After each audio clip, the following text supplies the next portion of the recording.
Hello દોસ્તો, નમસ્કાર. હું છું બાસ સાહેબ અને આપ જોઈ રહ્યા છો મારી ચેનલ અવિરત આશા. તો મારી ચેનલમાં આપનું હાર્દિક સ્વાગત છે.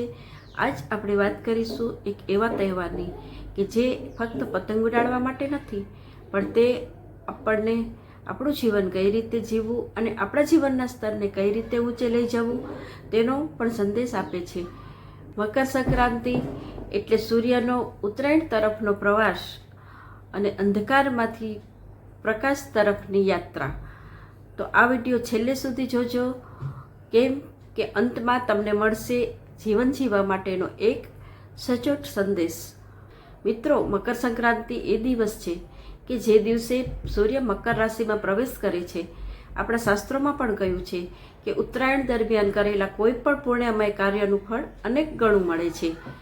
આ દિવસથી દિવસો લાંબા બને છે અને રાત્રિઓ ટૂંકી બને છે. મિત્રો, તમે ક્યારેય વિચાર્યું છે કે પ્રકૃતિ પણ આપણને શીખવે છે કે ક્યારેય અંધકાર કાયમ માટે રહેતો નથી, પ્રકાશ આવે જ છે.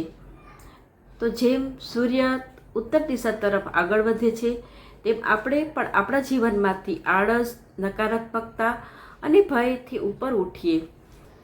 મિત્રો, મકર સંક્રાંતિના દિવસે આપણે એકબીજાને કહીએ છીએ કે તલ ગોળ ખાઓ અને મીઠા બોલો. આ ફક્ત શબ્દો જ નથી, પણ તે જીવન માટેનો મહામંત્ર છે.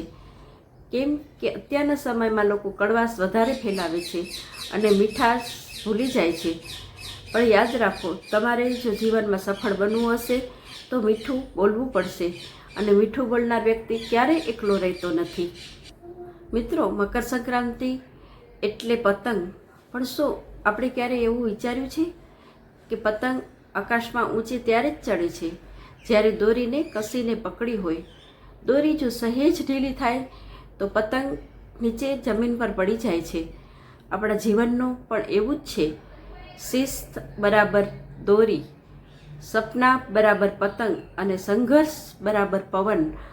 જો આપણા જીવનમાં સંઘર્ષ જ ન હોય તો સફળતાનો આનંદ નથી, અને જો આપણા જીવનમાં શિસ્ત ન હોય તો આપણા સપના ક્યારેય ઊંચે ઉડી શકતા નથી. એક નાના એવા શહેરમાં રવિ નામનો એક યુવાન રહેતો હતો. તે હંમેશા કહેતો, મારી પાસે સમય નથી અને મારી પરિસ્થિતિ સારી નથી. તે દર મકર સંક્રાંતિએ ધાબા પર જતો, પણ ધાબા પર ઊભો જ રહેતો. તે પતંગ ઉડાડવાથી ડરતો.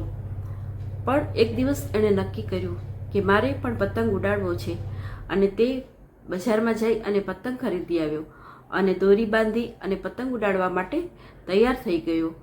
તે પોતાનો પતંગ લઈ અને ધાબા ઉપર ગયો અને પતંગને છૂટી મૂકી. પણ તેના મનમાં એક ડર હતો કે હું કેવી રીતે પતંગ ચગાવીશ. પતંગ ઊંચે પવનમાં ચડવા લાગી, પણ જરીક પણ જો વધારે પવન આવતો હતો તો રવિ ડરવા લાગ્યો, અને આ ડરમાં ને ડરમાં તેણે એકવાર દોરી મૂકી દીધી.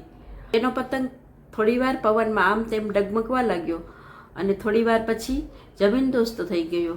ત્યારે એક વૃદ્ધ કાકાએ તેને શબ્દો કહ્યા કે પતંગ પવનને લીધે પડતો નથી, પણ દોરી મૂકી દેવાને લીધે પડે છે.